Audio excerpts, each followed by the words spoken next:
review on the bowl trimming that I did the other night. It was last Tuesday. I've got another small bowl. This is about maybe a pound and a half, maybe a pound and 3/4 of clay.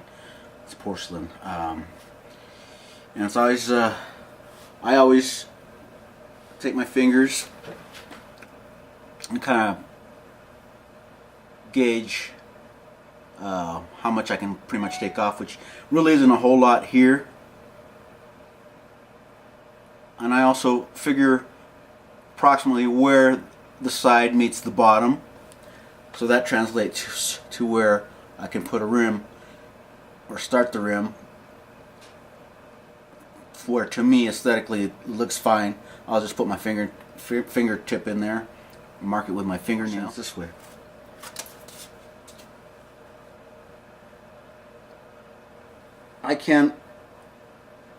It's right at 2 inches. So if I know that that's 2 inches, then the outside, what's it at? I can't see on the side here. I can probably trim, maybe it's, if I measure from the top to the bottom now, it's at 2 1/4. I guess like 2.375, almost 2 1/2, 2 3/8. So I basically don't want to trim more than 1/4 inch off from the bottom. So knowing that, I'll kind of gauge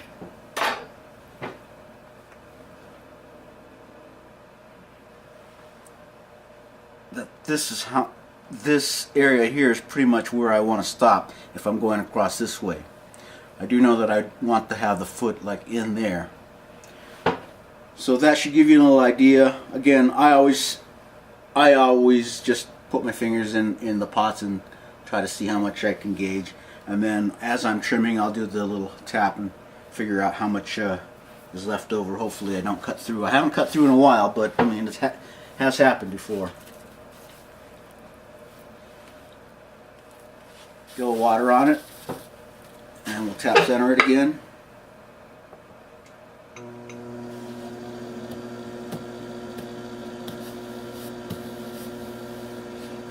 So I'm just looking at this. There's a movement here that I'm not worried about, because I can trim a lot past that if I need to go down all the way down, which I probably won't do much because it's already thin. But this is what I'm looking at right here that I want to even out. Alright, so again, there's no rule about going up or down. Start off slow, do it in gradual movements if you can. There's that mark, right there's my mark. So I'm going to establish that as my outside of the foot.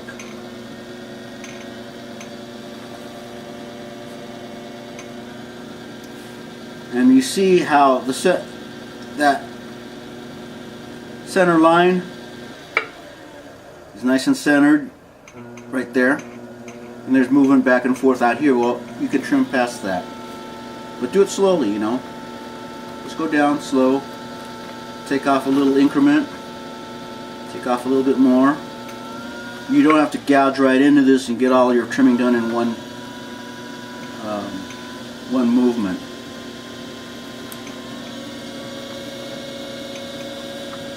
So all I'm doing now is establishing the outside of the foot. And it's going to be, compared to this, because this is a shallow bowl, compared to this, it's going to be a nice pedestal look to it because it's so much smaller than the width of the bowl. But I don't have a problem with that. I think it's a nice little design. That's just me. I mean, you can design your the look of your pots any way you want. Some people like really deep curves, and I've done those too. I just for me, I like the shallow bowls more.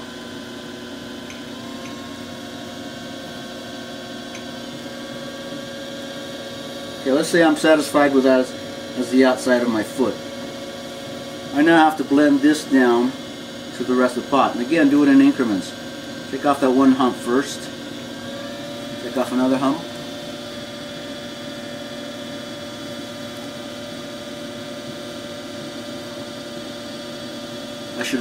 I should remind myself to be out here instead of back here where I usually am,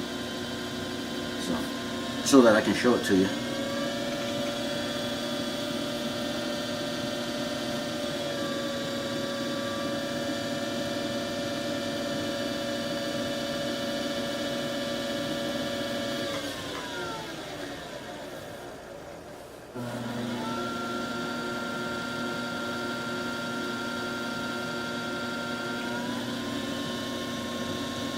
What I'm doing here is evening out that rim a little bit more,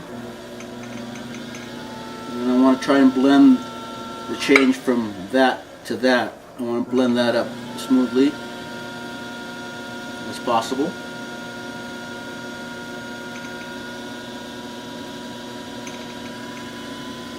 See how I've got everything braced here, and I'm moving slowly. The wheel is actually moving fairly fast. That's just me. You don't have to do it that fast. But to me, I can imagine or anticipate how this is going to turn as I'm moving my tool slowly through that faster turn. I don't know if that makes any sense, but if it's going slower, and this is just me, you may have a different way of working. If it's going slower, there's more chance of me varying my movements by the time it comes back around. If it's going faster, I trim past those varying movements, and hopefully I get it to the place where it's a nice transition. Because I want this to be nice and smooth, if possible. Some people like the throwing and cutting lines as part of their pots. I tend to usually get rid of them, or else put texture over them, and you know, it's all a matter of choice. So now I want to make sure the foot is level.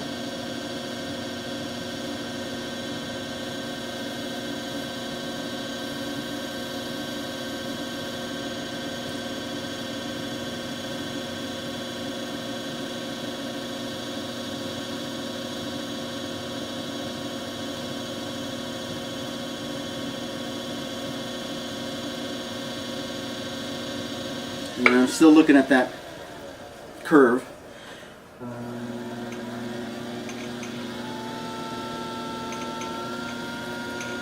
Now I do the inside, and I do this in increments as well,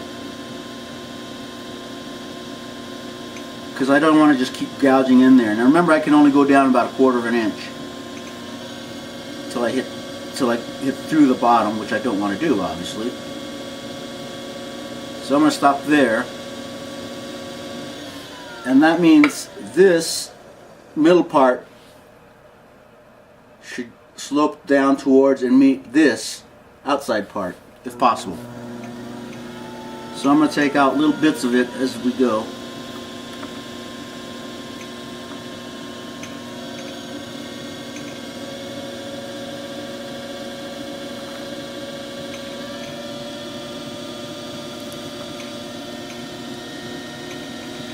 And right now the cut is fairly even all the way across.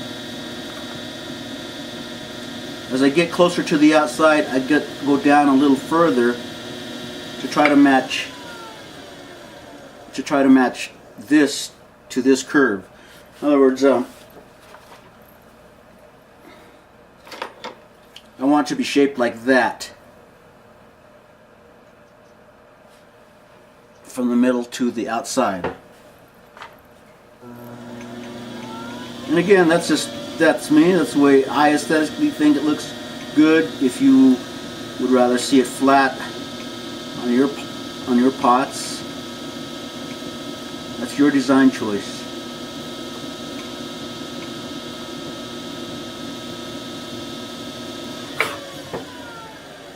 I can go a little further.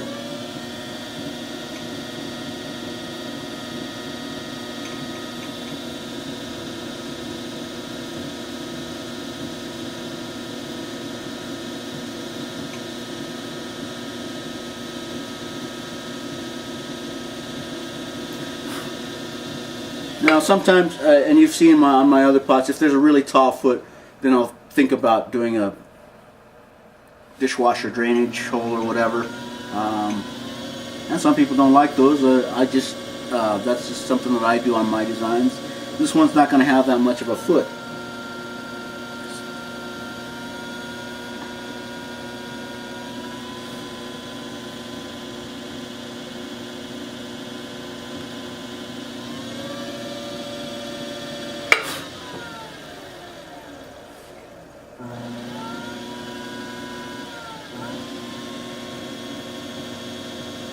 I tend to round it out just a little so that there's no hard edge that can get chipped. In other words, I don't have a nice square edge on the feet, so that there's less chance of any kind of let's say chipping if there's like a really sharp edge there. And I'm looking at that. I think that's pretty good right there. I can finish this off now. And as you've seen me do before in class and with other trimming,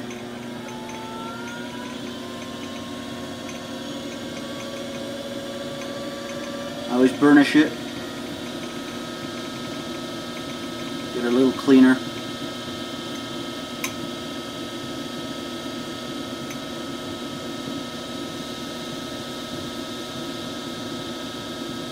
Especially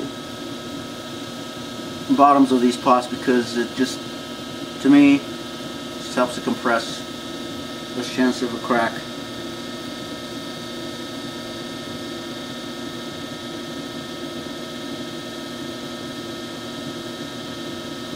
Now these wider areas, if you don't want lines as you're burnishing them, you use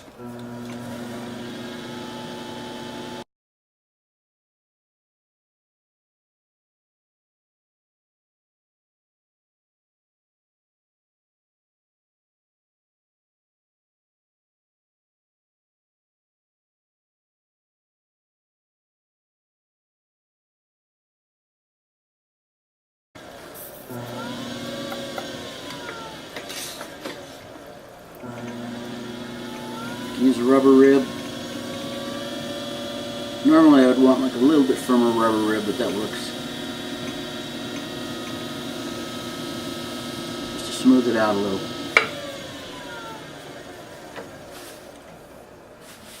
And there she is.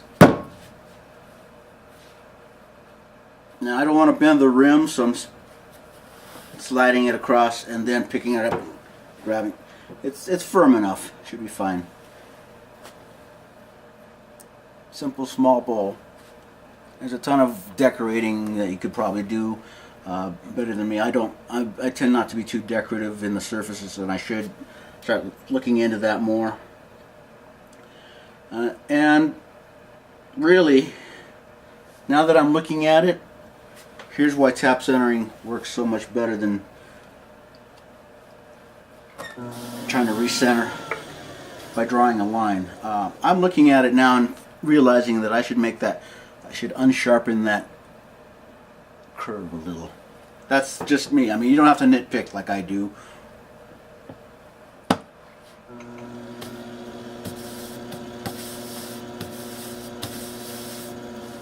Sheesh. Alright, that's good. I want to bring that down a little bit. It's a little too much clay.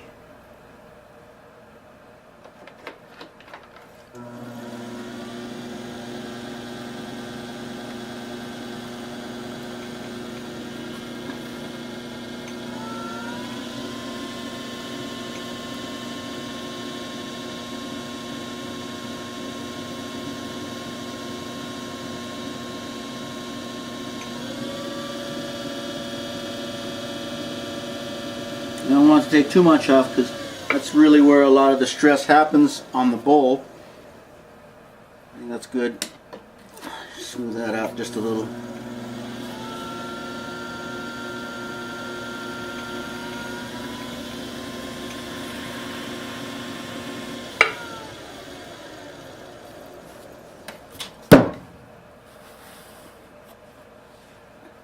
That's a little better to me. And then I got a little bit of clay underneath here that made a dent. Now you can just clean that up with the finest sponge that you have. If you have a finishing sponge like this, that's great. We're set to go. That's it. Oh yeah, I forget. Don't forget to do your initials. What I usually do is I support where I'm going to stamp it or place my initials and then get it done.